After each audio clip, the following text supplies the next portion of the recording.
السلام علیکم ناظرین کرام۔ ناظرین کرام، قرۂ ارض کی تاریخ بتاتی ہے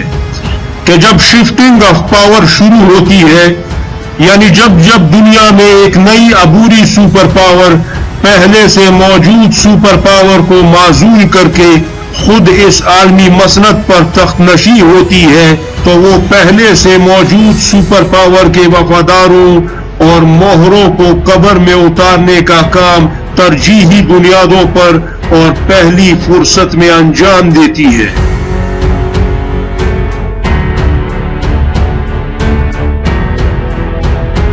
اور طاقت اور قدرت کے اس کھیل میں جہاں بہت سے اجنبی ملک نامور بن کر ابھرتے ہیں،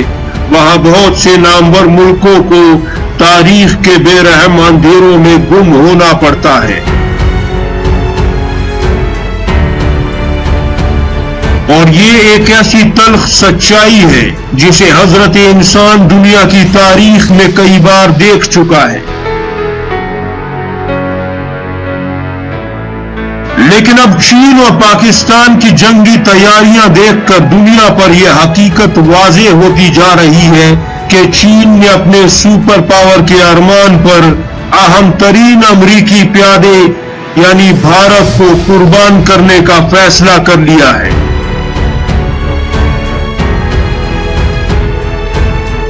اور اب چین دنیا پر اپنی شہنشاہیت کے خواب کو تعبیر بخشنے کے لیے ایک نہیں بلکہ کئی ایک بھارت اور امریکی پیادوں کو قربان گاہ تک لا کر ان کی بلی دینے کا حتمی فیصلہ کر چکا ہے۔ کیونکہ چین نے یہ ٹھان لیا ہے کہ اگر اسے اپنی عالمی بالادستی ثابت کرنی ہے تو پھر کیوں نہ شروعات اپنے محلے سے ہی کی جائے اور ایک ایک کر کے امریکی مہروں کو ٹھکانے لگایا جائے۔ لیکن اس سارے کھیل میں پاکستان ترب کا پتا ہے، کیونکہ غزوہ ہند کی وارث اور مسلم دنیا کی سب سے بڑی فوجی طاقت پاکستان کو دنیا کنگ میکر کے نام سے نہ صرف جانتی ہے بلکہ اس حقیقت پر عقیدہ بھی رکھتی ہے۔ کیونکہ آپ دنیا کی کسی بھی سپر پاور کی داستان اٹھا کر دیکھ لیں، آپ کو پاکستان کا نام اس سپر پاور کی ہتھیلی پر لکھا ملے گا۔ یعنی پہلے روس کو پاک فوج اور ISI نے افغان مجاہدین کے ساتھ مل کر تسبیح کے دانوں کی طرح بکھیر دیا، اور نتیجے کے طور پر امریکہ جیسی سپر پاور دنیا کے افق پر نمودار ہو گئی۔ اور پھر امریکہ جیسی سپر پاور افغانستان کی دہلیز تک آتی ہے اور دنیا یہ کہنا شروع کر دیتی ہے کہ افغانستان میں امریکی فوجوں اور موت کے درمیان اگر کوئی شے کھڑی ہے تو وہ پاکستان ہے۔ اور امریکہ نے پاکستان کو نان نیٹو اتحادی کا درجہ دے کر ڈو مور کی پکار دیتا رہا، یعنی اگر سارے ڈو مور پاکستان نے ہی کرنے تھے تو پھر امریکہ بہادر آپ 35 اتحادی ملکوں کی بارات لے کر افغانستان میں کیا کر رہے ہیں؟ یہاں تک کہ اب افغانستان سے باعزت اور پرامن واپسی کے لیے پاکستان نے قطر میں امریکہ بہادر کو انہی طالبان کے ساتھ ایک میز پر بٹھا دیا ہے جن سے وہ لڑنے آیا تھا۔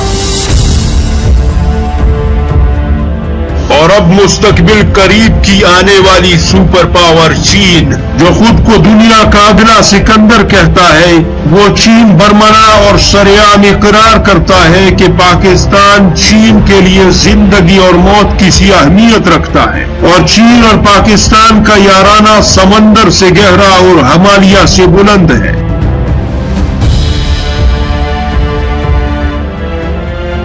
اور چین اور پاکستان کی اس لو سٹوری کی پوری دنیا گواہ ہے۔ لیکن ناظرین کرام، ہر سپر پاور کا ایک کار خاص ہوتا ہے، یا پھر ایک طاقتور اور وفادار حلیف ہوتا ہے جو وقت آنے پر اس کے لیے کچھ بھی کر گزرے۔